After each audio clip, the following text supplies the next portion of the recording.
देख रहे हैं विदर्भ की आवाज, खबरों की हकीकत।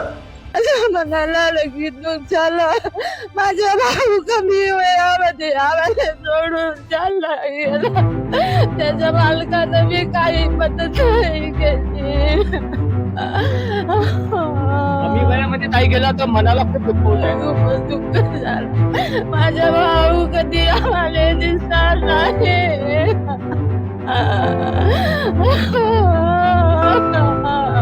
हा वेदना आहे.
गरीब माणूस आपल्या पोटासाठी, अन्नासाठी जेव्हा दरदर भटकतो आणि जेव्हा पोटासाठी तो काम करतो आणि कामामध्ये आपल्या परिवाराला चालवतो, असाच एक मोठा उदाहरण आज मी या नागपूर मधून सावनेर तालुक्यामधल्या चिचोली ग्रामपंचायत मधला एक मोठा हादसा सांगतो.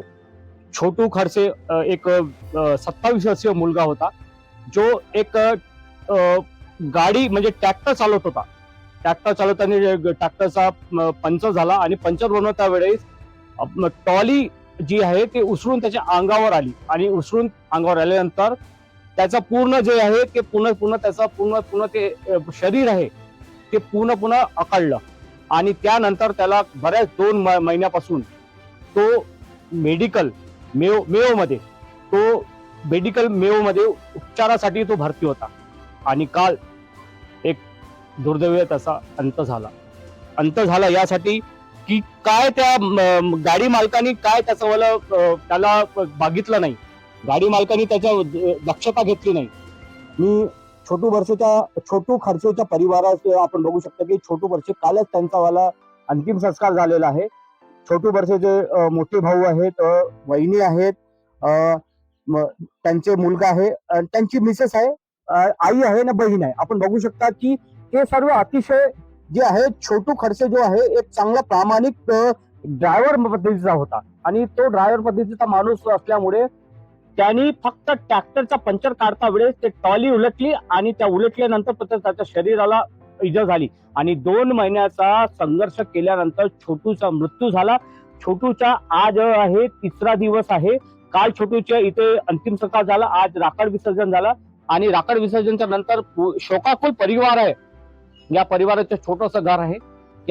या परिवाराचा छोटूच्या या मृत्युमुखी पडल्याने कोणाची जिम्मेदारी आहे?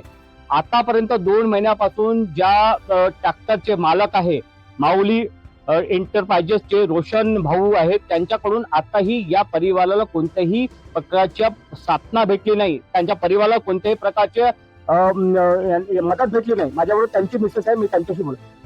ताई, काय म्हणणार? दादा तर निघून गेले पण परिवाराला किती मोठा घात आहे, काय म्हणणार आमच्या चॅनल? सर, मला म्हणजे काहीतरी नोकरी पाहिजे असं माझं म्हणणं आहे. छोटू भाऊ तर निघून गेले पण परिवाराला आर्थिक संकट आलं आहे. जसे भाऊ होते, गोलू भाऊ आहेत, छोटू भाऊ होते, तर आता कसं म्हणजे मनाला वेदना वाटते ना की एवढं मोठं संकट निघून गेलं आपल्यामध्ये. 27 वर्षाचे होते. हो, वाटते. आई काय म्हणणार? मी काय म्हणू दादा, मला तर लय दुःख झालं. आता आम्ही कसं इकडून तिकडून कर्ज काढू काढू त्याचं ट्रीटमेंट केलं. कोणी फिरून नाही पाहिलं. इथं नंबर हे लोकांना कोण मदत नाही केली. आम्ही घरदार विकू विकू त्याचं ट्रीटमेंट केलं. तर आम्हाला काही मदत मिळेल का? 27 वर्षाचा छोटू भाऊ निघून गेला, मनाला किती खंत वाटते. लय दुःख झाला ना, लय दुःख झाला. त्यांची ताई आहे. सकाळपासून मी जेव्हा आम्ही बघत आहोत की ताई रडत आहे. बघा आपण आताही अश्रू अनावर होत नाही, अश्रू कुठेही थांबत नाही. एक भाऊ जेव्हा निघून जातो आणि बहिणीच्या मनामध्ये जे खंत होते, बहिणीच्या मनामध्ये दुःख होते, हे दुःख आपण बघू शकता. या दुःखामध्ये एक भाऊ राहते जे आपल्या घराला चालवते, जसं गोलू भाऊ असं. ताई रडा नको, पण सांगा की एक भाऊ निघून गेला, मनाला किती खंत वाटते. माझ्या मनाला लगेच दुःख झालं. माझा भाऊ कमी वयामध्ये आम्हाला सोडून चालला गेला. त्याच्या मालकानं बी काही मदत नाही केली. कमी वयामध्ये ताई गेला तर मनाला खूप दुःख होत आहे. खूपच दुःख झाला. माझा भाऊ कधी आम्हाला दिसणार नाही.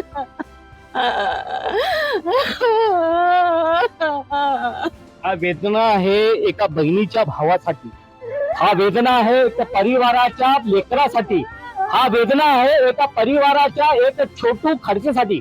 वेदना आहे दुःखामध्ये येतात, पण असेच अगर छोटू खर्चे सारखे लोक अगर मृत्यूमुखी पडतात. 27 वर्षाचा पोरगा फक्त काय एका कामासाठी गेला होता. ज्या ट्रॅक्टर मालकांनी आतापर्यंत त्यांची सूद नाही घेतली, त्या ट्रॅक्टर मालकांनी आतापर्यंत त्यांच्या घरी आले नाही, त्या ट्रॅक्टर मालकांनी आतापर्यंत त्यांना विचारलं नाही कुठे माणुसकी आहे जिवंत. माननीय मुख्यमंत्री साहेब फडणवीस साहेब, विनंती आहे तुम्हाला. माझे त्यांचे मोठे भाऊ आहेत. गोलू भाऊ, काय म्हणणार तुम्ही? भाऊ लहान भाऊ चालला घेऊन का म्हणून म्हणाले काही जागाच नाही राहिली भाऊ. आता आपलं जो होतं तेच केलं, का म्हणायचं आता बस मंत्री साहेबांसंग एवढीच विनंती आहे, जे बी आहे त्याच्यावाला काही कामाधंद्याची सोय लावून द्या. बाबा आमच्या भाऊ लहान भाऊ गेल्यानंतर किती रोज मोठं दुःख आला ना, तोच चारत होता, तोच खिलवत होता आम्हाला. त्याच्याच पुढे आमच्यावर ते हे होतं, त्याच्याच पाय पुढे घरदार चालत होतं ना. आता त्या बाईने का करावं? सुनबाई आहेत, बहीण आहे, सकाळपासून रडत आहे, तुम्ही बी रडत आहात. पण पुढे तरी 27 वर्षाचा पोरगा जेव्हा काम करायला जातो आणि तो मृत्युमुखी पडतो, याची कोण दक्षता घेणार? याच्यावाला कोण जिम्मेदारी घेणार? तर तेच मुख्यमंत्री साहेबांना विनंती आहे, काही करा बा. मालिक कुठे आहे? मालिकले बी बोलवा, त्याला बी सांगा. मालकाने कॉन्टॅक्ट केला होता का? केला, खूपदा त्याला म्हटलं, बोलवलं, नाही आला तो. का करा? कायची धमकी दिली तुम्हाला? धमकी दिली का मालकाने? धमकी करून घ्या आमचं माने जे म्हणून ते करीन म्हणे, पण त्याने काही मदत नाही केली. तो स्वतः म्हणत होता माझ्या नावाची कंप्लेंट करायची असेल तर करू शकता. कंप्लेंट करे म्हणजे मुलगा चालला गेला, एवढा मोठा भाऊ चालला गेला, तर कुठे कुठे कंप्लेंट करायची? काय म्हणजे मालक काय खूप मोठा काय त्याला शारीरिक म्हणजे कुठे काही एखादा मोठ्या नेत्याचा पाठबळ आहे? मला जास्त नाही बोलताय सर. पण काही त्यांनी मग तुम्हाला कशाला धमकवलं? आम्ही त्याला हेच म्हणलं होतं का माझा भाऊ इतका हे झाला, इतका मोठा ऍक्सिडेंट झाला, चांगल्या मोठ्या हॉस्पिटलमध्ये त्याच्या ट्रीटमेंट करा. त्यांनी काही लक्ष दिलं नाही त्याच्याकडे. माझ्याकडे पण काही हाय नाही म्हणत होता तो. माझ्यानं जेवढं जमन तेवढं मी करीन म्हणत होता. किती मदत केली?